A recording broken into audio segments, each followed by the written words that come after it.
बालाघाट जिला मुख्यालय में समयक अभियान के आयोजित समयक अभियान कॉन्फ्रेंस को संबोधित करते हुए सुप्रसिद्ध विचारक भास्कर राव रोकड़े ने कहा कि मध्य प्रदेश में 1 जनवरी 2024 को 4 आउटसोर्सिंग कंपनियों के माध्यम से सरकारी व निजी क्षेत्र में मैन पावर सप्लायर का कारोबार बंद होते ही खाली पदों पर सम्मानजनक वेतन के साथ नियमित नियुक्तियां का मार्ग प्रशस्त हो जाएगा।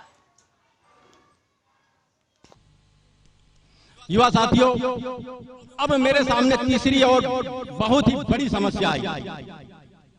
ये समस्या यह है, देश 2 बार स्वतंत्र हुआ माना जाता है। कारपोरेट सेक्टर में कारपोरेट सेक्टर मानता है कि ये देश 2 बार स्वतंत्र हुआ है। पहली आजादी सन 1947 में मिली जो ब्रिटिश से थी, और दूसरी आजादी सन 1991 में मिली जो आर्थिक आजादी थी। ग्लोबलाइजेशन शुरू हुआ 1991 में।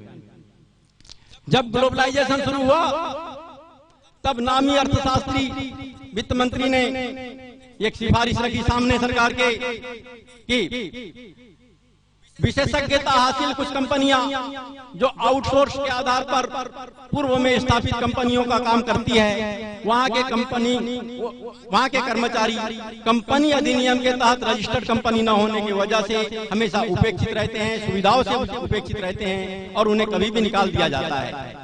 उनको उन सुविधाओं का लाभ देने के लिए उन कंपनियों को रजिस्टर करने की जरूरत है, और इसलिए उन्होंने बीपीओ अर्थात बिजनेस प्रोसेस आउटसोर्सिंग कंपनियों की व्यवस्था दी।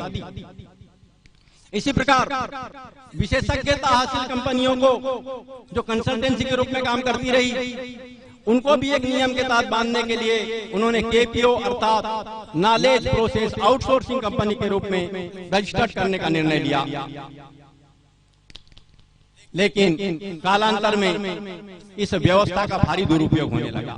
अभी 5-6 साल से तो अति दुरुपयोग क्या हो रहा है? केपीओ के तहत रजिस्टर्ड कंपनियां जॉब उपलब्ध कराने वाली कंसल्टेंसी कंपनियों का काम करने लगी, और बीपीओ के तहत रजिस्टर्ड कंपनियां आउटसोर्सिंग कंपनियों का काम करने लगी। बड़ी विपरीत स्थिति पैदा हो गई। थोड़ा ध्यान दीजिएगा। अब विद्युत मंडल को यदि मीटर वाचक असिस्टेंट लाइनमैन सुपरवाइजर सर्वेयर चाहिए तो मंडल वैकेंसी नहीं निकालता, टेंडर निकालता है। हमें इसी स्तर के इतने कर्मचारी चाहिए। जो आउटसोर्सिंग कंपनी टेंडर भरती है, जिसका टेंडर पास होता है, वो जाती है कंसल्टेंसी कंपनी के पास। कंसल्टेंसी कंपनी युवाओं के पास मैसेज भेजती है इस योग्यता के इतने कर्मचारी चाहिए। जब युवा आवेदन करते हैं तो युवाओं को बताया जाता है कि आपको 16,000 रुपए महीने की वेतन मिलेगी,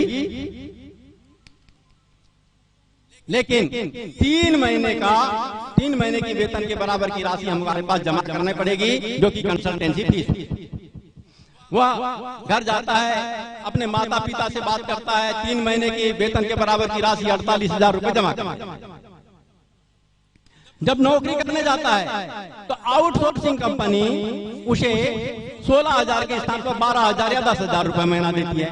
पहले दलाली कंसल्टेंसी कंपनी ने ले ली, उसके बाद दलाली उस आउटसोर्सिंग कंपनी ने, और अधिकांश युवा इन आउटसोर्सिंग कंपनी और कंसल्टेंसी कंपनियों के शिकार बने हुए हैं।